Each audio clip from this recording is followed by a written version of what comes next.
Hi students, நான் வெற்றி tuition சென்டர்லேருந்து கல்யாண்குமார் பேசுகிறேன். இன்றைக்கி நம்ம மேத்ஸ் கிளாஸில் என்ன பார்க்க போகிறோம்னா ட்ரிக்னாமெட்ரி பிகினர்ஸ் கைட் பார்க்க போகிறோம். இது 9th-லேருந்து 12th படிக்கக்கூடிய மாணவர்களுக்கு கண்டிப்பாக மிகப்பெரிய உதவியாக இருக்கும். இது போக நீட் எக்ஸாமாக இருக்கட்டும், இல்லை ஜேஇ எக்ஸாமாக இருக்கட்டும், இந்த மாதிரியான என்ட்ரன்ஸ் எக்ஸாம் ப்ரிப்பேர் பண்ணக்கூடிய மாணவர்களுக்கும் இது கண்டிப்பாக பயங்கர யூஸ்ஃபுல்லாக இருக்கும். சரிங்களா? ஸோ நேரடியாக வீடியோக்குள்ளே போயிடலாம். வீடியோக்குள்ளே போகிறதுக்கு முன்னாடி ஒரு சின்ன அப்டேட் மட்டும் சொல்லிக்கிறேன் ஸ்டூடெண்ட்ஸ். இந்த வீடியோட டிஸ்கிரிப்ஷன் பாக்ஸில் நம்மளுடைய வாட்ஸ்அப் குரூப் லிங்க் கொடுத்துருக்கோம் ஸ்டூடெண்ட்ஸ். அதில் ஜாயின் பண்ணுங்கள். ஸோ நிறைய அப்டேட்ஸ், ஃப்ரீ ஸ்டடி மெட்டீரியல்ஸ் எல்லாமே அது வழியாக தான் அப்டேட் பண்ணுவோம். ஸோ கண்டிப்பாக ஜாயின் பண்ணுங்கள். சரியா? நேரடியாக வீடியோக்குள்ளே போகலாம். ஸோ ஃபஸ்ட்டு ட்ரிகனாமெட்ரிக் உள்ளே போகிறதுக்கு முன்னாடி வாட் இஸ் ஆங்கிள்னா என்னன்றதை பார்க்க போகிறோம். சரியா? ஸோ இதை ஒரு மாணவர்கிட்ட கேட்கும்போது அவருக்கு ஆங்கிள்னா என்னன்னே தெரியல. ஆனால் தீட்டானா என்னன்னு தெரிஞ்சு வச்சுருக்காரு, சம்மலாம் எப்படி செஞ்சுருக்காரு. ஆனால் ஆங்கிள் அப்படின்றது எங்கே யூஸ் ஆகுன்றது தெரியல. ஆக்சுவலாக ரியல் லைஃப்பில் நிறைய இடத்துல யூஸ் ஆகுது ஸ்டூடெண்ட்ஸ். இப்போ உதாரணத்துக்கு ஒரு ரூஃப் போடுறீங்க, அந்த ரூஃப் வந்து எந்த அளவுக்கு அகன்று இருக்கணும் அப்படின்னு பார்க்குறதா இருக்கட்டும். பில்லியர்ட்ஸ் இல்லை கேரம் போர்டிலலாம் வந்து பார்த்தீங்க அப்படின்னா நம்ம எப்படி அந்த காயினை வந்து பேக் பண்ண போகிறோம், அதாவது பேக்கெட் பண்ண போகிறோம், அதுக்கு எந்த இடத்துலேருந்து அடிக்கலாம் அப்படின்னு பார்க்குறதுலேருந்து அது சரி, ஒரு ஹேர் கட் பண்ணுறதுலேருந்து ஆரம்பித்து நம்ம டைம் பார்க்குறதுலேருந்து ஆரம்பித்து ஒரு பீஸாவை வந்து உதாரணத்துக்கு ஒரு ஃபுல் பீஸா இருக்குது, இதை 6 ஸ்லைஸாக போடணும்னா என்ன பண்ணணும், ஒவ்வொரு லைஸும் 30 டிகிரி இருக்கிற மாதிரி கட் பண்ணிங்கன்னா கரெக்டாக 6 ஸ்லைஸ் போகும். சரியா? அதே மாதிரி ஒரு பிரமிட் எப்படி இருக்குது, ஒரு ஒரு ஒரு கிரிக்கெட் கிரவுண்டாக இருக்கட்டும், இல்லை ஃபுட்பால் கிரவுண்டாக இருக்கட்டும், அந்த கார்னரில் எப்படி இருக்கணும், அதே மாதிரி ஒரு ஏர் விண்ட் இருக்குது பார்த்தீங்களா, அதில் இந்த பிளேட்ஸ் எப்படி இருக்கணும் அப்படின்னு நிறைய இடத்துல பார்த்தீங்க அப்படின்னா ஆங்கிள்ஸுன்றது ரொம்பவே முக்கியமான ஒரு விஷயமா இருக்குது. சரிங்களா? ஸோ சொல்லப்போனால் நம்மளுடைய infrastructure, construction, engineering, technology, science எல்லாத்துலேயுமே வந்து இந்த ட்ரிகனாமெட்ரின்றது ரொம்ப மிக முக்கியமான இடத்துல இருக்குன்றதை ஞாபகம் வச்சுக்கணும். சரியா? ஸோ மேத்தமெட்டிக்கலாக என்ன சொல்கிறோம் அப்படின்னா angle is a shape in geometry that is formed when 2 rays are join together at a single point. சரியா? இப்போ 2 ரேஸ் வந்து வருது, ஒரு இடத்துல ஜாயின் ஆகுது, ரைட்டா? அப்போ அந்த இடத்துல என்ன கிடைக்கும், நமக்கு ஒரு ஆங்கிள் கிடைக்கும். சரிங்களா? ஸோ இதை தான் சொல்கிறாங்க. சரியா?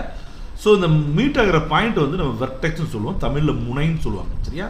தமிழில் முனைன்னு சொல்லுவாங்க. ஸோ அந்த ஆங்கிளில் வந்து நம்ம அந்த இடத்துல தான் பார்ப்போம், அதாவது இந்த வெர்டெக்ஸில் தான் பார்ப்போம். சரிங்களா? இதுலேயும் பார்த்தீங்கன்னா 2 ஆங்கிள் இருக்குது ஸ்டூடெண்ட்ஸ். இப்போது ரெண்டு லைனுக்கு நடுவில் இருக்கக்கூடிய ஆங்கிள் பாருங்களேன். இப்போது இது வந்து இனிஷியல் ஸ்டேஜ், அதாவது நம்மளுடைய ப்ரொடக்டர் இருக்குது பார்த்தீங்களா, ப்ரொடக்டர் வந்து இப்படி வைப்போம், இந்த இடத்துல 0 வர மாதிரி கணக்கில் பண்ணுவோம். சரியா? ஸோ இது வந்து என்னது, இனிஷியல் ஸ்டேஜ். இதான் டெர்மினல் சைடு, இதான் வந்து என்னது, டெர்மினல் சைடு. அப்போ ரெண்டுத்துக்கும் இடையில இருக்கக்கூடிய ஆங்கிள் பார்க்குறோம் பார்த்தீங்களா, இதான் வந்து ஆங்கிள்னு சொல்லுவோம், தீட்டான்னு சொல்லுவோம். சரிங்களா? இந்த இடத்த வெர்டெக்ஸ்னு சொல்லுவோம், நான் ஆல்ரெடி சொல்லிட்டேன். சரியா? சரி, இது 2 கோடுகளுக்கு இடைப்பட்ட ஆங்கிள்ஸ். அப்போ கோடுகளுக்கு மட்டும்தான் இடைப்பட்ட ஆங்கிள் இருக்குமானா இல்லை ஸ்டூடெண்ட்ஸ். இப்போ பாருங்களேன், இது ஒரு கோன், உங்களுக்கு தெரியுதா? ஸோ இந்த இடத்துல பாயிண்டில் முடியும், பாயிண்டில் முடிஞ்சு அதுலேருந்து ஒரு சர்க்கிள் என்ன ஆகும், ஃபார்ம் ஆகும். சரிங்களா? அந்த சர்க்கிளை ஜாயின் பண்ணுற லைன் சொல்லிடுறோம் இல்லையா? ஸோ இப்போ பாருங்கள், இதில் ஒரு ஸ்ட்ரெயிட் லைன் நம்ம போட்டோம்னா இதுலேயும் ஆங்கிள் பார்க்கலாம். சரியா? ஸோ அப்போ இதை வந்து நம்ம பிளேன் ஆங்கிள்ஸ்னு சொல்லுவாங்க, இது சாலிட் ஆங்கிள்ஸ்னு சொல்லுவாங்க. ரைட்டா ஸ்டூடெண்ட்ஸ்? ஸோ ஆங்கிளில் 2 டைப் இருக்குது அப்படின்றத தெரிஞ்சுக்கணும். சரியா? ஓகே ஸ்டூடெண்ட்ஸ், ஏற்கனவே நம்ம பிளேன் ஆங்கிள், சாலிட் ஆங்கிள்னு 2 பார்த்தோம் இல்லையா? இப்போ இன்னொரு டிஃப்ரெண்ட்டை பார்த்துக்கோங்க. டைப்ஸ் ஆஃப் ஆங்கிள்ஸில் அதோடைய அளவை வச்சு நம்ம ஆங்கிளோட டைப்பாக பிரிக்கிறோம். சரியா? போன தடவை எப்படி பிரித்தோம் நம்ம, அது எந்த மாதிரியான இடத்துல எடுக்கப்படுது, இப்போ உதாரணத்துக்கு 2 கோட்டுக்கு நடுவில் எடுக்குதா, இல்லைனா ஒரு சாலிட் ஆங்கிள்குள்ளே எடுக்குதா அப்படின்றத பார்த்தோம். சரியா? இப்போ வந்து அதோடைய அளவை வச்சு நம்ம எடுக்க போகிறோம். சரிங்களா? டைப்பை பிரிக்க போகிறோம். சரி, ஃபஸ்ட்டு அக்யூட் ஆங்கிள்னா எவ்வளோன்னு கேட்டிங்கன்னா 0லேருந்து 90 டிகிரி வர்ற வரைக்கும் அக்யூட் ஆங்கிள்னு சொல்லுவோம். இப்போ உதாரணத்துக்கு 85 டிகிரியாக இருக்கட்டும், 70 டிகிரியாக இருக்கட்டும், இல்லை 30 டிகிரியாக இருக்கட்டும், இதெல்லாம் அக்யூட் ஆங்கிள்னு சொல்லுவோம். சரியா? அடுத்தது வந்து பாருங்களேன், ரைட் ஆங்கிள்ன்றது எக்ஸாக்டாக 90 டிகிரி இருந்துச்சு அப்படின்னு சொன்னால் அது என்ன சொல்லுவோம், நம்ம ரைட் ஆங்கிள்னு சொல்லுவோம். சரிங்களா? அடுத்து இன்னொரு ஆங்கிள் பார்க்க போகிறோம், ஆப்டியூஸ் ஆங்கிள் அப்படின்னா அபவ் 90 டிகிரி, பட் எவ்வளோக்கு மேலே இருக்கக்கூடாது, 180க்கு கீழே இருக்கும். புரியுதா ப்ரொஃபஷன்ஸ்? அதாவது 90லேருந்து 180 இருக்கும். இப்போ உதாரணத்துக்கு 120 டிகிரி, 135 டிகிரி, இதெல்லாம் என்ன வரும், அப்டியூஸில் வரும். சரிங்களா? அடுத்து ஸ்ட்ரெயிட் ஆங்கிள் அப்படின்றது என்ன அப்படின்னா, ஒரு ஸ்ட்ரெயிட் லைனில் இந்த ஆங்கிள் எப்போதுமே எவ்வளோ இருக்குன்னா 180 டிகிரி இருக்கும். சரிங்களா? அப்போ இந்த ஆங்கிள் எவ்வளோ இருக்கும், 180 டிகிரி இருக்கும். புரியுதா ப்ரொஃபஷன்ஸ்? இதை வந்து நம்ம ஸ்ட்ரெயிட் ஆங்கிள்னு சொல்லுவோம். அடுத்து ரெஃப்ளெக்ஸ் ஆங்கிள்னால் வேறு ஒன்றும் இல்லை, இந்த 180க்கு மேலே இருக்கும் பட் 360க்கு கீழே இருக்கும். சரியா? இது வந்து 180ன்னு சொல்லிட்டோம். 180க்கு மேலே இருக்கும், பட் 360 என்ன ஆகும், ஒரு ஃபுல் சர்க்கிள் வந்துச்சுன்னா 360 டிகிரி. சரியா? அப்போ 180லேருந்து ஆரம்பிச்சு 360க்குள்ளே இருந்துச்சுன்னா அதை நம்ம என்ன சொல்லுவோம்னா ரெஃப்ளெக்ஸ் ஆங்கிள்னு சொல்லுவோம். புரியுதா ஸ்டூடெண்ட்ஸ்? ரைட். இது மட்டும் இல்லாமல் அதோட ரொட்டேஷனை வச்சு நம்ம என்ன பண்ணுறோம்னா இன்னும் 2 டைப் பிரிக்கிறோம். சரிங்களா? இப்போ உதாரணத்துக்கு பாசிட்டிவ் அண்ட் நெகட்டிவ் ஆங்கிள்ஸ். சரிங்களா? Positive and negative angles, theta plus theta and minus theta, 2 angle பார்க்க போகிறோம். இப்போ உதாரணத்துக்கு பாருங்கள், இது உங்களுக்கு ஈஸியாக புரிஞ்சிடும். இப்போ இனிஷியல் ஸ்டேஜ், அதாவது நான் ப்ரொடெக்டரை வந்து இந்த இடத்துல வைக்க போகிறேன். கரெக்டாக இப்படி வைக்க போகிறேன் ப்ரொடெக்டரை. சரியா? இங்கே 0 இருக்கும். தெரியுமா ஸ்டூடெண்ட்ஸ்? அப்படி வைக்கும்போது 0 எங்கே வச்சுருக்கீங்க இல்லையா? 0 வச்சுருக்க இடம் தான் இனிஷியல் சைடுன்னு சொல்லுவோம். சரியா? எங்கே நம்ம ஆங்கிளை பார்க்குறோமோ அது வந்து டெர்மினல் சைடுன்னு சொல்லுவோம். இது டெர்மினல் சைடு, இது இனிஷியல் சைடு. சரியா? அப்போ ரொட்டேஷன், ஆங்கிள் ஆஃப் ரொட்டேஷன் எப்படி இருக்குது? இந்த பக்கம் இருக்குது. ரைட்டா? ஸோ இது எப்படி இருக்கும் அப்படின்னு கேட்டிங்கன்னா நம்ம ஆன்டி கிளாக் வைஸில் இருக்கும். புரியுதா ஸ்டூடெண்ட்ஸ்? கிளாக் வைஸ்ன்றது எப்படி, நம்ம இப்படி தான் டைம் பார்ப்போம். சரியா? 12, 1, 2, 3. அதுக்கு ஆப்போசிட்டில் இருந்துச்சுன்னா அது ஆன்டி கிளாக் வைஸ்ன்னு சொல்லுவோம். சரிங்களா? அப்படி இருந்துச்சுன்னா அது என்னவாக இருக்கும், பாசிட்டிவ் தீட்டாவாக இருக்கும், பாசிட்டிவ் ஆங்கிளாக இருக்கும். சரியா? அதுவே இனிஷியல் சைடு வந்து இங்கே இருக்குது, டெர்மினல் சைடு வந்து இங்கே இருக்குது. ரைட்டா? அப்போ எப்படி இருக்குது, கிளாக் வைஸில் இருக்குது. பார்த்தீங்களா? இந்த நம்ம ஆங்கிள் பார்க்குற இடம் வந்து பார்த்தீங்கன்னா கிளாக் வைஸில் இருக்குது. ரைட்? ஸோ இது வந்து என்ன சொல்லுவோம்னா நெகட்டிவ் ஆங்கிள்னு சொல்லுவோம். புரியுதா ஸ்டூடெண்ட்ஸ்? ஸோ இதுதான் negative angle, positive angle. Right? Okay students, இது வரைக்கும் நம்ம டைப்ஸ் ஆஃப் ஆங்கிள்ஸ் பார்த்தோம் இல்லையா? இப்போ என்ன பார்க்க போகிறோம்னா the system of measuring angles பார்க்க போகிறோம். சரிங்களா? இதில் சிஸ்டம்னு சொல்கிறத விட சிஸ்டம்ஸ்ன்னு சொல்லலாம். சரியா? உலகம் ஃபுல்லாக பல காலகட்டங்களில் இந்த ஆங்கிளை அளக்கிறது விஷயம் இருக்குது. பார்த்தீங்களா? இது வந்து மாறிட்டே இருந்திருக்கு. ரைட்டா? புரியுதா ஸ்டூடெண்ட்ஸ்? ஒவ்வொரு கட்டத்திலையும் இந்த ஆங்கிள்ஸை ஒவ்வொரு மாதிரி அளந்தாங்க. ரைட்? ஸோ இப்போ எஸ்ஐ சிஸ்டம் வந்ததுக்கப்புறம் நம்ம 2 வகையான மெஷர்மெண்ட் சிஸ்டத்தை தான் நம்ம ஃபாலோ பண்ணுறோம். ஒன்று டிகிரிஸ். சரிங்களா? 1 டிகிரி 2 டிகிரின்னு சொல்கிறது. ரைட்? இன்னொன்று என்னன்னு கேட்டிங்கன்னா ரேடியன். சரியா? ஸோ இந்த 2த்தையும் நம்ம பார்த்துடலாம். ரைட்? இந்த டிகிரிஸை பொறுத்த வரைக்கும் செக்ஸா கெசிமல் அப்படின்னு சொல்லுவாங்க இன்னொரு பேர். அதாவது ஸ்டூடெண்ட்ஸ், ரொம்ப சிம்பிள் ஸ்டூடெண்ட்ஸ், ஒரு சர்க்கிள் இருக்கு இல்லையா? அந்த சர்க்கிளுடைய சென்டர் பாயிண்ட் இருக்குது பார்த்தீங்களா? இந்த சென்டர் பாயிண்ட்ல இருந்து நம்ம என்ன பண்ணுறோம் அப்படின்னா ஈக்குவலாக, அதாவது இந்த சர்க்கிளை 360 பார்ட்ஸாக பிரிக்கிற மாதிரி ஈக்குவலான லைன்ஸ் வரையணும்னு வச்சுக்கோங்க. அப்போ ஒவ்வொரு லைனுக்கும் இடையில இருக்கக்கூடிய ஆங்கிள் தான் என்னது, 1 ஆங்கிள்னு சொல்லுவோம். சரியா? அப்போ ஒரு சர்க்கிளில் மொத்தம் எவ்வளோ ஆங்கிள் இருக்கும், 360 டிகிரி இருக்கும். ரைட்? இப்போ உதாரணத்துக்கு பார்த்தீங்கன்னா இது 0 டிகிரி, 0லேருந்து இது 90, இது 180 அண்ட் 270 அண்ட் 360ன்னு சொல்லுவோம். சரிங்களா? அகைன் இந்த இது வந்து போயிட்டே இருக்கும். ரைட்? புரியுதா ஸ்டூடெண்ட்ஸ்? ஸோ இதை வந்து ஒரு ஃபுல் சர்க்கிளை வந்து நம்ம 360 டிகிரியாக பிரிச்சுருக்கோம். சரியா? அதுவே ஒரு ஆஃப் சர்க்கிள் அப்படின்னு போடும்போது, இந்த மாதிரி ஆஃப் சர்க்கிள்னு போடும்போது அங்கே என்ன வந்துடும், கரெக்டாக 180 டிகிரி இருக்கும். அதே குவார்டர் ஆஃப் சர்க்கிள் அப்படின்னு வரும்போது இங்கே என்ன வந்துடும், 90 டிகிரி வந்துடும். சரிங்களா ஸ்டூடெண்ட்ஸ்? அப்போ ஒரு அப்ராக்சிமேட்டாக ஒரு 1 டிகிரி அப்படின்றது எப்படி இருக்கும்னா இந்த மாதிரி தான் இருக்கும் ஸ்டூடெண்ட்ஸ். தெரியுதா உங்களுக்கு? இதில் 2 லைன் இருக்கா? இந்த 2 லைனுக்கு நடுவில் இருக்கக்கூடிய ஆங்கிள் தான் என்னது, அப்ராக்சிமேட்டாக 1 டிகிரின்றது. சரியா? பொதுவாக இந்த டிகிரி வந்து பார்த்தீங்க அப்படின்னா மாணவர்கள் மத்தியிலையும் சரி எல்லார்ட்டையும் வந்து ரொம்ப ஈஸியாக அவங்க பார்க்குறதுக்கு வசதியாக இருக்கும். சரியா? இப்போ நீங்கள் ப்ரொடெக்டர் எடுத்து டேரெக்டாக அளந்தீங்க அப்படின்னா உங்களுக்கு ஆங்கிள் தான் கிடைக்கும். கரெக்டாக? ஸோ இந்த மாதிரி இருக்கிறது பேர் தான் டிகிரி சிஸ்டம் சொல்லுவாங்க, அல்லது செக்ஸாடெசிமல் மெஷர்மெண்ட்னு சொல்லுவாங்க. சரியா? இன்னொன்று ரேடியன்ட் இல்லைன்னா சர்க்குலர் சிஸ்டம் சொல்லுவாங்க. இது அப்படியே கொஞ்சம் டிஃப்ரெண்ட்டாக இருக்கும். ரைட்? இப்போ உதாரணத்துக்கு ஒரு சர்க்கிள் வரைகிறேன் நான். சரியா?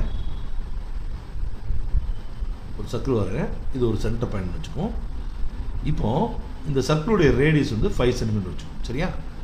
இப்போ நான் இந்த 5 சென்டிமீட்டரில் என்ன பண்ணேன் ஸ்டூடெண்ட்ஸ், ஒரு ஆர்க் வரைகிறேன். இந்த இடத்துல ஒரு ஆர்க் வரைகிறேன். சரியா? இங்கேருந்து இதுக்கு ஒரு ஆர்க் வரைகிறேன். இந்த ஆர்க் லென்த்தும் வந்து 5 சென்டிமீட்டர் வச்சுக்கோங்க. நான் சொல்கிறது உங்களுக்கு புரியுதுங்களா? ஒரு சர்க்கிளுடைய ரேடியஸும் 5 சென்டிமீட்டர். ரைட்டா? அந்த சர்க்கிளை நம்ம ஒரு ஆர்க் கட் பண்ணியிருக்கோம் பார்த்தீங்களா? இங்கேருந்து இங்கே ஒரு ஆர்க் கட் பண்ணியிருக்கோம் இல்லையா? அந்த ஆர்க்கோட லென்த்தும் வந்து பார்த்தீங்கன்னா 5 சென்டிமீட்டர். ரைட்டா? இப்போ நான் இதை ஜாயின் பண்ணுறேன். புரியுதுங்களா? ஸோ ரேடியஸ் எவ்வளோ, 5 சென்டிமீட்டர், ஆர்க் எவ்வளவு, 5 சென்டிமீட்டர். ரைட்டா? ஸோ ரெண்டுமே ஈக்குவல். ரைட்டா? அப்போ இங்கே ஒரு ஆங்கிள் இருக்கும் பார்த்தீங்களா? அந்த ஆங்கிள் தான் 1 ரேடியன் சொல்லுவோம். 1 ரேடியன். சரியா? இப்போ ஒரு உங்களுக்கு கொஸ்டின் வரலாம், அப்போ சார் நான் வந்து நீங்கள் 5 சென்டிமீட்டரில் சர்க்கிள் போட்டிருக்கீங்க, நான் வந்து 10 சென்டிமீட்டரில் ரேடியஸ் சர்க்கிள் போட்டிருக்கேன். சரியா? இப்போ என்ன பண்ணுறேன், இது 10 சென்டிமீட்டர், இங்கேருந்து 10 சென்டிமீட்டர் ஒரு ஆர்க் கட் பண்ணுறேன். இப்போ இதை ஜாயின் பண்ணுறேன். சரியா? அப்போ இதுவும் 1 ரேடியன் சார். 1 ரேடியனா எஸ் அஃப்கோர்ஸ். புரியுதா ஸ்டூடெண்ட்ஸ்? அதாவது என்னன்னு கேட்டிங்கன்னா இந்த ஆர்க் லென்த்தும் ரேடியஸும் ஈக்குவலாக இருந்துச்சுன்னா அது 1 ரேடியனாக வரும். இந்த ஆங்கிள் எவ்வளோ வரும்? 1 ரேடியனாக வரும். புரியுதா? அது வந்து நீங்கள் என்ன ரேடியஸ் வச்சுக்கிட்டாலும் சரி, 5 இருக்கட்டும், இல்லை 10 இருக்கட்டும், இல்லை 0.5 சென்டிமீட்டராக இருக்கட்டும், இல்லை 20 சென்டிமீட்டராக இருக்கட்டும், எவ்வளவுனாலும் சரி, ஒன்ஸ் வந்து லென்த்தும் இந்த ஆர்க் லென்த்துன்னு எழுதிக்கலாம். ஆர்க் லென்த்தும் ரேடியஸும் ஈக்குவலாக இருந்துச்சுன்னா அந்த அளவை நம்ம என்ன சொல்லுவோம்னா ரேடியன்னு சொல்லுவோம். சரிங்களா ஸ்டூடெண்ட்ஸ்? இது வந்து பொதுவாக ஹையர் லெவல் மேத்ஸ் அண்ட் சயின்ஸில் வந்து இதை யூஸ் பண்ணுறோம். சரிங்களா? இப்போ நீங்கள் 10th வரைக்குமே பார்த்தீங்கன்னா ஆங்கிள் எப்போதுமே என்ன பண்ணுவீங்க? θ = 30 டிகிரி 45 டிகிரின்னு போடுவீங்க. சரியா? ஆனால் 11th 12th நீங்கள் இந்த ஆங்கிளே எழுத மாட்டீங்க. என்ன தான் போடுவீங்க? 30 டிகிரி வருதா π/6ன்னு போடுவீங்க, 45 டிகிரியா π/4ன்னு போடுவீங்க. ரைட்டா? புரிதா ஸ்டூடெண்ட்ஸ்? சரி, அப்போ ஒரு சர்க்கிளில் வந்து நம்ம 360 டிகிரின்னு பார்த்தோம். இங்கே ஒரு சர்க்கிள் எவ்வளோ இருக்குன்னா 2π இருக்கும். சரியா? இந்த சர்க்கிளோட ரேடியஸ் அங்கே 360 டிகிரி பார்த்தோம் ஸ்டூடெண்ட்ஸ். இங்கே என்ன இருக்குன்னா 2π இருக்கும். அப்போ ஒரு சர்க்கிள் செமி சர்க்கிளாக பிரிச்சோம்னா என்ன வரும்? π/2 வரும். சரிங்களா? புரிதா ஸ்டூடெண்ட்ஸ்? அப்போ டிகிரி ரேடியன் ரெண்டுத்துக்கும் உள்ள ரிலேஷன்ஷிப் என்னன்னு பார்த்தோம்னா 1 ரேடியன் அப்படின்றது கிட்டத்தட்ட 57.2958 டிகிரி அப்படின்னு சொல்லுவோம். சரிங்களா? 1 ரேடியன்றது எவ்வளோ ஸ்டூடெண்ட்ஸ்? 57.2958 டிகிரின்றதை ஞாபகம் வச்சுக்கணும். சரியா? ஸோ இதை எப்படி கால்குலேட் பண்ணுறோம் அப்படின்னா நமக்கு ஆல்ரெடி தெரியும் இல்லையா? இது வந்து ஸ்ட்ரெயிட் ஆங்கிள் வந்து 180 டிகிரின்னு தெரியும். இதுவே ரேடியனில் பார்க்கும்போது என்ன சொல்கிறோம்? நம்ம பைன்னு சொல்கிறோம். அப்போ ஒரு பையோட அளவுன்றது இங்கே 180 டிகிரியாக எடுத்துக்கிறோம். சரிங்களா? அதாவது பை ரேடியனோட அளவு வந்து என்ன எடுத்துக்கிறோம்? 180 டிகிரி எடுத்துக்கிறோம். அப்போ 1 ரேடியன், சரிங்களா? அதாவது பாருங்கள் ஸ்டூடெண்ட்ஸ், அகைன் எழுதுறேன். By radian = 180 degree. அப்போ 1 ரேடியன் = என்ன வரும்? 180/π. சரியா? 180/π. அப்போ 180 22/7 டிவைட் பண்ணோம்னா அப்ராக்சிமேட்டாக என்ன வருது? 57.29 இந்த மாதிரி வருது. சரிங்களா? அப்ராக்சிமேட்டாக. புரியுதா ஸ்டூடெண்ட்ஸ்? ஸோ இதை ஞாபகம் வச்சுக்கணும். சரியா? இன்னொரு மிக முக்கியமான விஷயத்தை நீங்கள் என்ன ஞாபகம் வச்சுக்கணும் அப்படின்னா, இப்போ சப்போஸ் ஒரு டிகிரியை ரேடியனாக கன்வெர்ட் பண்ணணும். சரிங்களா? டிகிரி இன்டூ ரேடியன் வச்சுக்கோங்க. Degree to radian. ரைட்டா? அப்போ என்ன பண்ணணும்? π/180 டிகிரியால் மல்டிபிள் பண்ணணும். சரிங்களா? π/180 டிகிரியால் மல்டிபிள் பண்ணணும். சரியா? அதுவே டிகிரியிலேருந்து ரேடியன் வச்சுக்கோங்களேன். டிகிரிலேருந்து ரேடியன் அப்படின்னு கேட்டீங்க. சரி ரேடியன்லேருந்து டிகிரின்னு வச்சுக்கோங்களேன். அப்போ என்ன பண்ணணும்னா அந்த ரேடியனோட என்ன பண்ணணும்? 180/π மல்டிபிள் பண்ணணும். சரிங்களா? அகைன் சொல்கிறேன். ஸோ டிகிரி டு ரேடியஸ் அப்படின்னா எதால் மல்டிபிள் பண்ணணும்? Into π/180 degree. சரியா? அதுவே ரேடியன் டு டிகிரி அப்படின்னு சொன்னால் எதால் மல்டிபிள் பண்ணும்? 180 டிகிரி /πயால் மல்டிபிள் பண்ணும். சரிங்களா ஸ்டூடெண்ட்ஸ்? இதை ஞாபகம் வச்சுக்கணும். சரியா? அடுத்தது கொஞ்சம் ஸ்டாண்டர்ட் ஃபார்மேட்டுக்கு பார்த்தலாம். கொஞ்சம் ஸ்க்ரீன் பெருசாக இருக்கு இல்லையா? கொஞ்சம் சிறுசாக்கிறேன். ஸ்டாண்டர்ட் இதை பாருங்களேன். இப்போ உதாரணத்துக்கு ஸ்டூடெண்ட்ஸ் 0வை 0ன்னு தான் சொல்லுவோம். சரியா? 30 டிகிரி என்ன வரும்? π/6 வரும். 60 டிகிரி என்ன வரும்னா π/3 வரும். 90 டிகிரி π/2 வரும். 120 டிகிரி அப்படின்றது 2π/3. சரிங்களா? 2 × π எவ்வளவு? 180 டிகிரி இல்லையா? இதை பாருங்கள், 120 வந்துருச்சா? ஸோ அதுதான் இங்கே போடுங்க. புரியுதா ஸ்டூடெண்ட்ஸ்? ஸோ 120ன்றது 2π/3, 150ன்றது 5π/3, 5π/6. சரியா? 180 டிகிரின்றது நமக்கு ஏற்கனவே தெரியும் π. சரியா? இதே மாதிரி நம்ம ஸ்டாண்டர்ட் ஃபார்மேட்டுக்கு நம்ம பார்த்துடலாம். புரியுதுங்களா ஸ்டூடெண்ட்ஸ்? ஸோ இது உங்களுக்கு நல்லா தெளிவாக தெரிஞ்சிருக்குன்னு நினைக்கிறேன். ஓகே ஸ்டூடெண்ட்ஸ், அடுத்து நம்ம ட்ரிக்னாமெட்ரிக் ரேஷியோஸ் பார்க்க போகிறோம். ஏன்னா வெறும் ஆங்கிள்ஸை வச்சு நம்ம என்ன பண்ண முடியாது அப்படின்னு சொன்னால் ஒரு சம்மை, அதாவது ஒரு ப்ராப்ளமை க்ரியேட்டும் பண்ண முடியாது, அதை சால்வும் பண்ண முடியாது. சரியா? ஸோ அதனால தான் ட்ரிக்னாமெட்ரிக் ரேஷியோஸ் வச்சுருக்கோம். ரைட்டா? ஸோ இது வந்து எல்லாமே வந்து ஒரு ரைட் ஆங்கிள் ட்ரையாங்கிளுக்கு தான் வந்து என்ன ஆகும்னா அப்ளிகபிள் ஆகும். ஸோ இது நல்லா பாருங்களேன், இது ஒரு ரைட் ஆங்கிள் ட்ரையாங்கிள். பிகாஸ் இந்த இடத்துல என்ன இருக்குது? 90 டிகிரி இருக்குது. ரைட்டா? ஸோ இப்போது இது வந்து ஏ, இது பி, இது சின்னு வச்சுக்கலாம். ரைட்? இப்போது நல்லா கவனிங்க ஸ்டூடெண்ட்ஸ். இப்போ நம்ம ஒரு ரெஃபரன்ஸ் ஆங்கிள் எடுத்துருக்கோம். இப்போ இது தீட்டான்னு எடுத்துருக்கோம். ரைட்டா? இல்லை இங்கே கூட ரெஃபரன்ஸ் ஆங்கிள் இருக்கலாம், அதாவது இந்த இடத்துல. பட் நம்ம இங்கே தான் எடுத்துருக்கோம். ரைட்டா?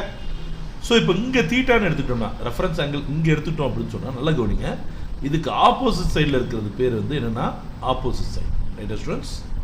இதுக்கு பக்கத்தில் இருக்குது பார்த்தீங்களா, இது வந்து நம்ம என்ன சொல்லுவோம்னா அட்ஜசன்ட் சைடுன்னு சொல்லுவோம். ரைட்டா?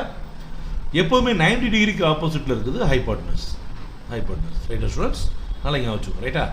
ஒருவேளை இதே ட்ரையாங்கிள் வந்து இப்போ இந்த மாதிரி இருக்குது, ரெஃபரன்ஸ் ஆங்கிள் இங்கே வச்சுருக்கோன்னு வச்சுக்கோங்க. இதே ட்ரையாங்கிள் தான், இதே ஏ BC தான். இங்கே வச்சுருந்தோம்னா இது என்னவாயிரும், ஆப்போசிட் சைடு ஆயிரும், இது அட்ஜசன்ட் சைடு ஆயிரும், பக்கத்தில் ஆங்கிள் பக்கத்தில் இருக்குனாலும் சரியா. ஆனால் ஹைபாட்டினஸ் மட்டும் என்ன ஆகாது, மாறாது. கண்டிப்பாக 90 டிகிரிக்கு ஆப்போசிட்டில் இருக்குது பார்த்தீங்களா. இதுதான் இந்த ட்ரையாங்கிளே என்னவாக இருக்கும்னா பெரிய பக்கமாக இருக்கும். இந்த பெரிய பக்கத்தை தான் நம்ம ஹைபாட்டினஸ்ன்னு சொல்லுவோம். சரிங்களா. ஓகே ஸ்டூடெண்ட்ஸ், இப்போது ரேஷியோஸை பொறுத்த வரைக்கும் நம்மகிட்ட 6 ரேஷியோஸ் இருக்குது. ஒன்று சைன் தீட்டா, இதுதான் ப்ரைமில் வரும், ஃபஸ்ட்டாக வரும். சரிங்களா. சைன் தீட்டான்றது என்னன்னு கேட்டிங்கன்னா ஆப்போசிட் பை ஹைபாட்டினஸ். இப்போ உதாரணத்துக்கு இந்த ட்ரையாங்கிள் இருக்குது பார்த்தீங்களா, இது வந்து 5 சென்டிமீட்டர் வச்சுக்கலாம், இது 3 சென்டிமீட்டர் வச்சுக்கலாம், இது 4 சென்டிமீட்டர் வச்சுக்கலாம். சரியா. அப்போ சைன் தீட்டா என்ன வரும், என்ன சொல்லியிருக்கோம் நம்ம, opposite which is opposite side 4 centimetre, hypotenuse என்னது 5, அப்போ 4/5. சரியா students, opposite by hypotenuse, right. அடுத்த காஸ் தீட்டா என்ன, காஸ் தீட்டா என்ன அப்படின்னு கேட்டிங்கன்னா அட்ஜசன்ட் பை ஹைபாட்டினஸ். பாருங்கள், adjacent by hypotenuse, adjacent by hypotenuse. அப்போ காஸ் தீட்டா என்ன வரும், ஹைபாட்டினஸ் வந்து மாறாது, 5 தான். ஆனால் அட்ஜசன்ட் சைடு எவ்வளவு, 3, ரைட்டா. புரிதா ஸ்டூடெண்ட்ஸ். அடுத்து டேன் தீட்டா என்னன்னு பார்த்தீங்கன்னா, டேன் தீட்டா வந்து சைன் தீட்டா பை காஸ் தீட்டான்னு எழுதலாம், otherwise opposite side by adjacent சைடுன்னு எழுதலாம். சரியா. அப்போ ஆப்போசிட் சைடு என்ன, 4/3ன்னு வரும். புரிதா ஸ்டூடெண்ட்ஸ். இதுதான் sine theta, cos theta, tan theta. சரியா. ஸோ SOH சைன்னா ஆப்போசிட் பை ஹைபாட்டினஸ், கொசைன்னா CAH. சரிங்களா, அட்ஜசன்ட் பை ஹைபாட்டினஸ். டேன்னா opposite by adjacent side, TOA. சரியா. SOH CAH TOA அப்படின்றத ஞாபகம் வச்சுக்கணும். சரியா. அப்போ இந்த பக்கத்தில் இருக்குது என்ன சார் அப்படின்னா கொசிக்கன் தீட்டா. இது என்னது, கொசிக்கன் தீட்டா. கொசிக்கன் தீட்டான்றது என்னன்னா சைனுடைய இன்வர்ஸ். சரியா.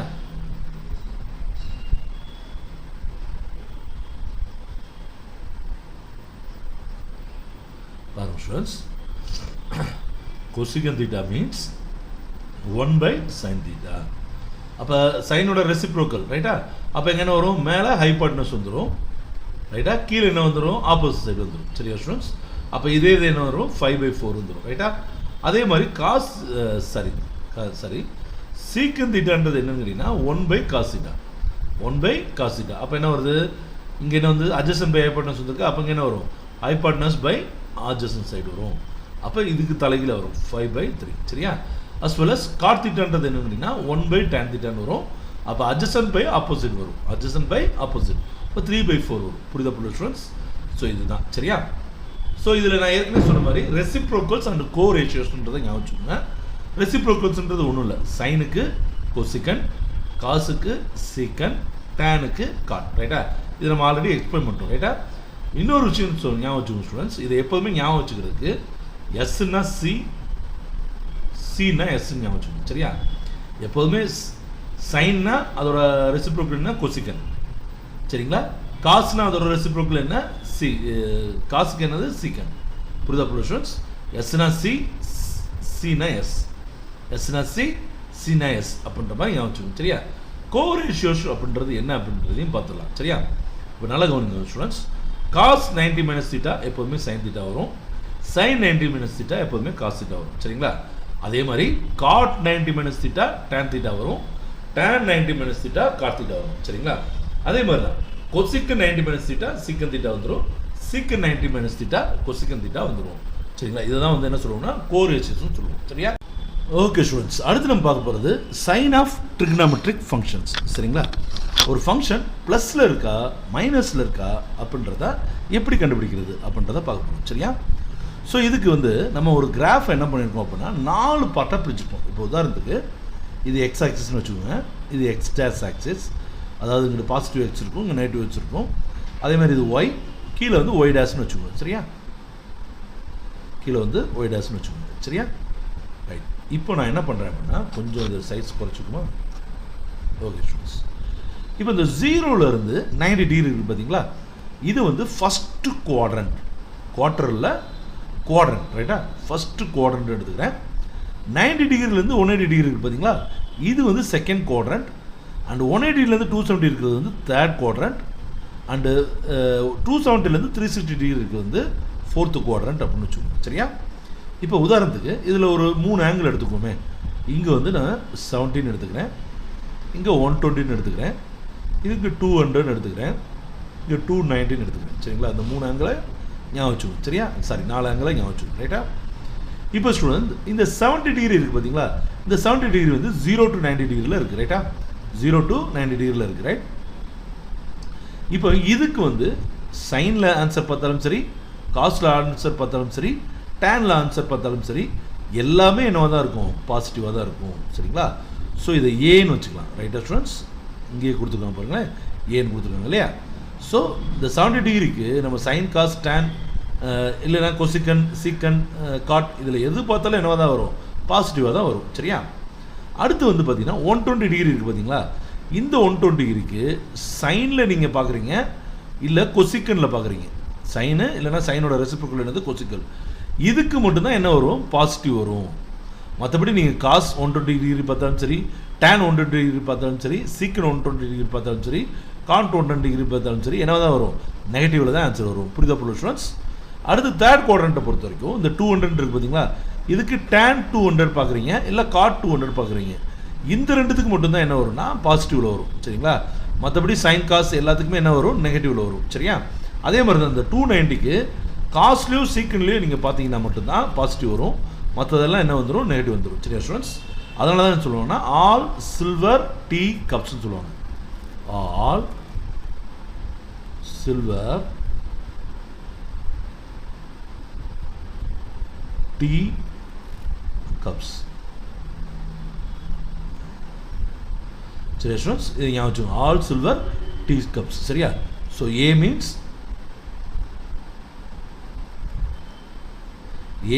எல்லா ஆங்கிள்ஸும், எஸ் மீன்ஸ் சைன்ஸ் மட்டும், சைனும் அதாவது ரெசிப்ரோக்கலும் எடுத்துக்கோங்க கொசிக்கனும், இங்கே டேனும் அதோடைய ரெசிப்ரோக்கல் என்ன காட், இங்கே காசும் அதோட ரெசிப்ரோக்கல் என்ன சீக்கன்.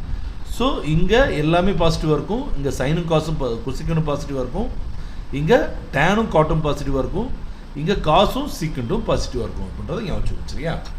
சரி இப்போ கொஞ்சம் ஸ்டாண்டர்ட் வேல்யூஸ்க்கு ட்ரிக்னாமெட்ரிக் வேல்யூஸ் பார்த்துக்கலாம் சரியா. இப்போ உதாரணத்துக்கு ஸ்டூடெண்ட் ஸ்டாண்டர்ட் வேல்யூஸ்ன்றது 0, 30 டிகிரி, 45 டிகிரி, 60 டிகிரி, 90 டிகிரி பார்ப்போம். சைன் 0ோட வேல்யூ என்னன்னா 0, காஸ் சைன் 30 டிகிரியோட வேல்யூ என்னன்னு கேட்டிங்கன்னா √1/4 போட்டு பாருங்கள். மேலே ரூட்டுக்கு 1 எடுத்தோம்னா என்ன வரும், 1 வரும், 4க்கு எடுத்தோம்னா 2 வந்துடுதா. அடுத்து இது பாருங்கள், இங்கே என்ன வரும்னா 1/2 ரூட் வச்சுக்கோங்க. அதாவது 0 இது 0 ரூட், இங்கே 1/4 ரூட், இங்கே ½ ரூட், இங்கே 3/4 ரூட் அப்படின்றத ஞாபகம் வச்சுக்கணும் சரியா. அப்போ இங்கே என்ன வரும், 1 வரும், கீழே 2க்கு ரூட் எடுத்தோம்னா √2 சரியா. இங்கே என்ன வரும், √3 வரும், இங்கே 4க்கு ரூட் எடுத்தோம்னா 2, இங்கே 1க்கு ரூட் எடுங்க 1 சரியா. புரியுதா ஸ்டூடெண்ட்ஸ். அதாவது √0, √1/4, √1/2, √3/4, √1 அப்படின்றத ஞாபகம் வச்சுட்டிங்கன்னா சைனை ஈஸியாக எழுதிடலாம் சரிங்களா. ஸோ புரியுதா ஸ்டூடெண்ட்ஸ். ஸோ இப்போ குழப்பாமல் வேல்யூஸை மட்டும் பாருங்கள். இந்த டேபிள் வந்து கொஞ்சம் அத்தன்டிக்கான, அதாவது பழைய இங்கே இது எப்படி இப்போல்லாம் எப்படி எழுதுறதில்ல, நம்ம இங்கே 1/√2 தான் எழுதுவோம் சரிங்களா. பட் இருந்தாலும் பழைய மாடலில் எழுதிருக்காங்க சரியா. அப்போ 0, 1/2, 1/√2, √3/2, 1 ரைட்டா. அப்படியே காசு என்ன வந்துடும், ரிவர்ஸ் வந்துடும் ஸ்டூடெண்ட்ஸ். ஸோ பாருங்கள், இங்கே இருக்கிறதெல்லாம் சரியா ஸ்டூடெண்ட்ஸ். இந்த 1/√2 மட்டும் 45 டிகிரிக்கு சைனும் சரி காசுக்கும் சரி என்னவாக இருக்கும், ஈக்குவலாக இருக்கும். புரியுதா ஸ்டூடெண்ட்ஸ். அப்போ அப்படியே என்னது, இந்த டேபிள் காலத்து சைனோட டேபிள் காலத்து நீங்கள் தலைகீழ போட்டிங்கன்னா காசோட டேபிள் காலம் வந்துடும் ரைட்டா. புரியுதா ஸ்டூடெண்ட்ஸ்.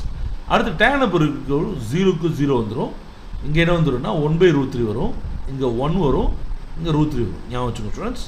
1/√3 அதுக்கப்புறம் 1 இந்த √3 இப்படி வச்சுக்கோங்க. அதாவது 1/√3 ஃபஸ்ட்டு எழுதுகிறோம், அடுத்து √3 ரெண்டாவது, 1 வந்து மூணாவது, அப்படி ஞாபகம் வச்சுக்கோங்க. 90 டிகிரிக்கு என்ன வரும்னா நான் டிஃபெண்ட் வரும் சரிங்களா. ஏன்னா 90 டிகிரிக்கு டேன் வேல்யூ என்னென்ன ஸ்பெசிஃபைடாக சொல்லப்படல. புரிதா ஸ்டூடெண்ட்ஸ். இதை ஞாபகம் வச்சுக்கோங்க. அப்படியே கொசிக்கண்டுக்கெல்லாம் வந்து பார்த்தீங்கன்னா சைனோட ரெசிப்ரோக்கல் அப்படியே பாட்டிக்கணும் சரியா. இப்போ சில இம்பார்ட்டண்ட், அதாவது இப்போ பார்த்தது போக சில விஷயங்கள் நம்ம முக்கியமாக பார்க்கணும் சரிங்களா. அப்போ தான் சம்ஸ் வந்து நம்ம வேகமாக பண்ண முடியும். இப்போ உதாரணத்துக்கு சைன் 180 டிகிரி, அதாவது சைன் பையோட வேல்யூ என்னென்னு பார்த்தீங்கன்னா 0 வரும் சரிங்களா. அதே மாதிரி காஸ் பையோட வேல்யூ -1 வரும், டேன் பையோட வேல்யூ என்ன வந்துடும், 0 வந்துடும் சரிங்களா ஸ்டூடெண்ட்ஸ். இதில் எதுவும் டவுட் இருக்குங்களா, ரைட். அடுத்தது சைன் 360யோட வேல்யூ என்ன வரும்னா 0 வரும், அதுவே காஸ் 360 வேல்யூ 1 வரும், tan 360 வேல்யூ வந்துடும் 0 வந்துடும். புரியுதா ஸ்டூடெண்ட்ஸ்? சாரி ஸ்டூடெண்ட்ஸ், ஒரு ஆஃபீஸில் ஒரு ஃப்ரெண்டு வந்துட்டாங்க, டக்குன்னு நிப்பாட்டுற மாதிரி ஆயிடுச்சு, சாரி. சரிங்களா? ஸோ அப்போ நான் ஏற்கனவே சொன்ன மாதிரி sin 180 டிகிரிக்கு sin 360 டிகிரிக்கும் 0 தான். காசுக்கு -1 வரும், +1 வரும், டேனுக்கு வந்து 0 வரும். சரியா?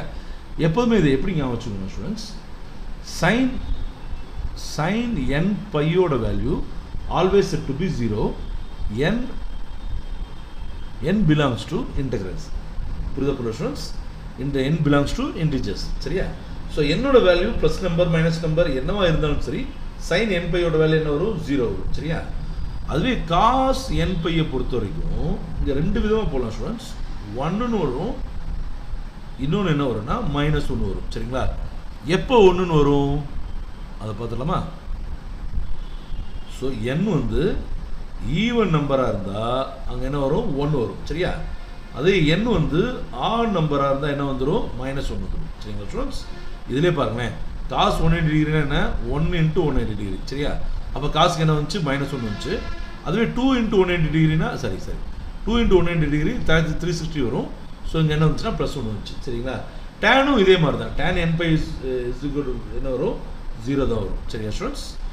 ஸோ இதே மாதிரி இன்னும் கொஞ்சம் சில விஷயங்களை பார்த்துக்கலாம் நம்ம. ஸோ இம்பார்ட்டன்ட் ட்ரிக்னாமெட்ரிக் சிமிட்ரிஸ்னு வச்சுக்கோங்க. ரைட்டா? இதில் என்னென்ன வரும் பாருங்கள். sin of -θ is equal to -sin θ, cos of -θ is equal to +cos θ, tan of -θ is equal to -tan θ. சரியா? மற்றெல்லாம் இதோட ரெசிப்ரோக்கல் தான், ஈஸியாக ஞாபகம் வச்சுக்கலாம். ரைட்டா? அதாவது ஸ்டூடெண்ட்ஸ் என்னன்னு கேட்டிங்கன்னா, ஆட் ஃபங்க்ஷன் ஈவன் ஃபங்க்ஷன் சொல்லுவாங்க. சரியா? சைனும் டேனும் ஆட் ஃபங்க்ஷன்ஸ், காஸ் வந்து ஈவன் ஃபங்க்ஷன் சொல்லுவாங்க. என்ன சார் இதுக்கு என்ன அர்த்தம் அப்படின்னா, இப்போ சைனில், இப்போ உதாரணத்துக்கு ஸ்டூடெண்ட்ஸ், சைனில் +x போகிறீங்க. சரியா? அதுக்கு வந்து இப்போ உதாரணத்துக்கு 90 வச்சுக்கோங்க. sin 90 டிகிரியோட வேல்யூ எவ்வளவு? 1ன்னு அர்த்தம். சரியா? அதுவே sin -90 டிகிரி என்ன வந்துடும்னா -1 வந்துடும். புரியுதா? அப்போ நீங்கள் எக்ஸோட வேல்யூ போட்டிங்கன்னா ஒரு பாசிட்டிவ் ஒரு நம்பர் வருது, இப்போ ஏன்னு வருதுன்னா -x சைனில் போட்டிங்க அப்படின்னா என்ன வந்துடும்? -a வந்துடும். சரியா? இதே மாதிரி தான் டேனுக்கும் ஒரு ஸ்டூடெண்ட்ஸ். அதனால தான் அதை என்ன சொல்லுவாங்கன்னா ஆட் ஃபங்க்ஷன் சொல்லுவாங்க. சைனும் டேனும் ஆட் ஃபங்க்ஷன் சொல்லுவாங்க. ஏன்னா எக்ஸோட வேல்யூ சிம்பிள் மாற்றணும்னா ஆன்சரோட வேல்யூ சிம்பிள் மாறும். சரிங்களா? ஆனால் காசை பொறுத்த வரைக்கும் பார்த்தீங்கன்னா ப்ளஸ், இப்போ காஸ் ஒரு வேல்யூ இருக்குன்னு வச்சுக்கோங்களேன், அதுக்கு +a வருது. காஸ் -x போகிறீங்கன்னு வச்சுக்கோங்களேன், அதுக்கும் என்ன தான் வரும்? +a தான் வரும். சரி ஸ்டூடெண்ட்ஸ்? ஸோ அதனால தான் அது ஈவன் ஃபங்க்ஷன் சொல்லுவோம். சரிங்களா? அப்போ சைனும் டேனும் மைனஸ் போட்டோம்னா மைனஸ் தான் ஆன்சர் வரும், காஸ் மட்டும் மைனஸ் போட்டாலும் ப்ளஸ் போட்டாலும் ப்ளஸ் தான் ஆன்சர் வரும். சரிங்களா? அதே மாதிரி தான் இங்கே கீழே பார்த்துக்கோங்க. சைனோட ரெசிப்ரோக்கல் என்ன? சீக்கன் தானே. சீக்கன் மட்டும் -θ போட்டோம்னா +θ வரும், மற்றதெல்லாம் நெகட்டிவ் போட்டால் நெகட்டிவ் வந்துடும். சரிங்களா? அதே மாதிரி இன்னொரு விஷயங்களை பார்த்துக்கோங்க. sin 90 - θ இல்லை π/2 - θ is equal to cos θ, cos π/2 - θ is equal to sin θ, tan π/2 - θ is equal to cos θ, cosecant π/2 θ - θ is equal to secant θ, secantக்கு cosecant, cotக்கு tan. சரியா ஸ்டூடெண்ட்ஸ்? அதே π - θ இது வந்து 90 டிகிரி - θ இல்லையா, இது வந்து 180 டிகிரி - θ, அது என்ன வரும்னா +sin θ வரும். அதுவே cos π/- θ என்ன வந்துடும்? -cos θ வந்துடும். tan π - θவும் -tan θ வரும். சரியா ஸ்டூடெண்ட்ஸ்? இதே நீங்கள் ரெசிப்ரோக்கலாக ஞாபகம் வச்சுக்கோங்க. cosecant π/- θ என்ன வரும்? ப்ளஸ் cosecant θ வரும். secant π - θ is equal to -secant θ வரும். cot π - θ is equal to -cot θ வரும். சரிங்களா? ஸோ இதெல்லாம் ஞாபகம் வச்சுக்கோங்க. இன்னும் சில ட்ரிகனாமெட்ரிக் ஐடென்டிட்டிஸ் கொடுக்குறேன் ஸ்டூடெண்ட்ஸ்.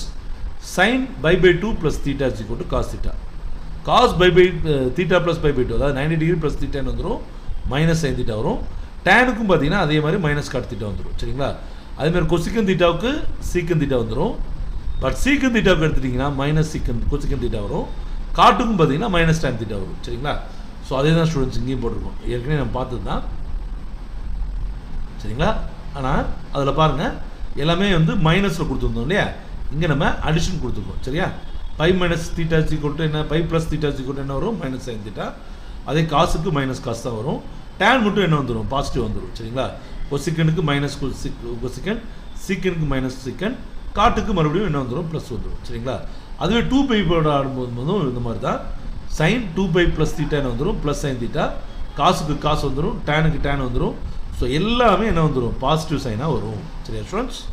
ஓகே ஸ்டூடெண்ட்ஸ், இதோடைய அடுத்த பாட்டை நம்ம அடுத்த வீடியோவில் பார்ப்போம் ஸ்டூடெண்ட்ஸ். ஸோ தொடர்ந்து நம்ம சேனலில் இணைந்திருங்க. நிறைய இதே மாதிரி யூஸ்ஃபுல்லான கண்டென்ட்ஸ் தொடர்ந்து பார்த்துட்டே இருக்கலாம். இந்த வீடியோ உங்களுக்கு யூஸ்ஃபுல்லாக இருந்துச்சுன்னா லைக் பட்டனை கிளிக் பண்ணுங்கள், உங்கள் ஃப்ரெண்ட்ஸ்க்கு ஷேர் பண்ணுங்கள். அடுத்த வீடியோவில் சந்திப்போம். நன்றி, வணக்கம், பாய்.